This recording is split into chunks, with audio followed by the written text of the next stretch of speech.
Hello, my beautiful colleagues from the beauty industry around the world. Welcome back to my channel. I'm Stephen Thomas Jankowski, Artistic Creative Director for the beauty industry. And today I really want to share this new language that we should all be using, the new language of beauty, the psychology of beauty. So I've been in the industry, the beauty industry, for over 40 years. And through my evolution, I have noticed a very, very significant change in the language of the beauty industry, the language that we use also as beauty professionals to approach our clients and open their ideas to the services that we wish to render and to help them find a better place in their life, a better way to feel about themselves and represent themselves to the world around them. This beauty language, I remember when I started off in the industry, what we were celebrity stylists. I mean, we thought we were celebrities. We thought we knew better than the actual person themselves as to how they should present themselves, as to what would look better on them. I mean, when I started in the industry, there were global trends that everybody was doing, and we all kind of did the same cookie cutter look on everyone. I mean, this was at the beginning of the Sassoon era, and everybody was doing the short bob, and it was just that's just the way it looked. I mean, and then we got into the 80s and the 90s, and the trends were pretty much global, and that's what everybody looked like. And things really haven't changed so much now. We've got this long, wavy kind of look, unkept wave look, longer hair with the balayage kind of faded,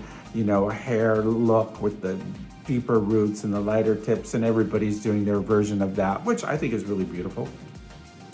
And I think it works. But basically, way back when, we used to actually not only kind of intimidate our clients by pointing out everything that was, let's say, wrong with the way they looked, in order to convince them to subject themselves to the services that we felt we needed to perform to make them more acceptable to the eyes of the community and to the society as a whole, and what was happening as a trend. In other words, we would pretty much try to make them feel bad in order for us to convince them that we knew how to make them look better than they themselves. This was the language of beauty way back when. From advertising to the beauty professional in every way, we would try to point out to the person that we had in front of us, making evident the faults or the lack that was in evidence, to try and compensate to make them look more acceptable. This was terrible. I mean, really a terrible way to approach beauty and to approach the person that came to us to try and find ways of feeling better about themselves rather than actually worse about themselves. I mean, basically, beauty industry has been torturing the consumer for decades on what is wrong with you and what you need to do to compensate or eliminate or to, try to draw less attention to all of your faults. I mean, so it was a fault-based, what is wrong with you based conversation, communication. Well, that is all changing, thank God. It is all changing, and we are much, much more oriented to finding and helping people discover what is truly special and unique about each and every one, and how we can help them celebrate that true special uniqueness that is them as a person. This is a huge turnaround, a huge evolution in what has been the language of beauty, the psychology of beauty over the last, well, as long as I've been in the business, over 40 years. And I think that's wonderful. And that has so many different approaches to it and so many ways of looking at it. Basically, what we need to do when a person comes in is to, first off, right away, different from before. So before, when the client would come in, right away would say, "Oh, darling, what happened to you? Look at you, you look terrible," or whatever.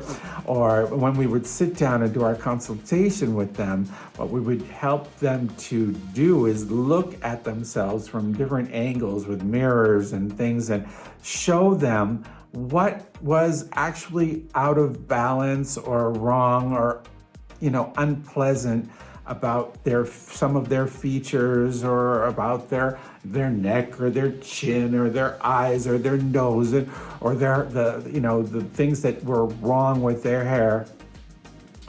Actually making them feel terrible to the point to where they would be willing to do anything just to feel a little bit better about themselves.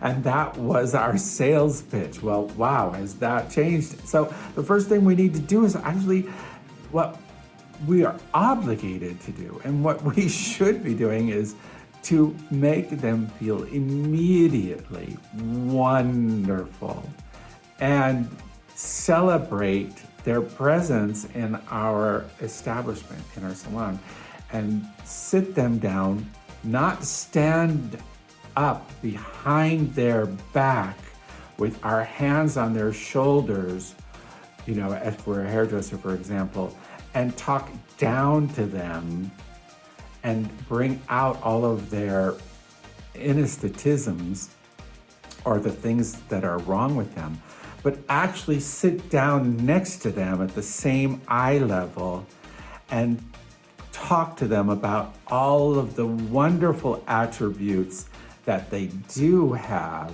and how we can bring them out and celebrate them in our services that we want to render and in the results that we want to achieve. Wow, is that a big turnaround? And don't you feel a lot better about that? Don't you feel a lot better about approaching the person with such a joyous, celebrative, way of uplifting their spirits from the very beginning? From the very moment they step into the salon, or even call us on the phone, celebrate them, celebrate them, celebrate them. Okay, so then till the next time, thank you for being here with me today, and I hope I gave you some food for thought. Wonderful thought, positive thought. Big kiss, big hugs from Italy. Ciao, ciao.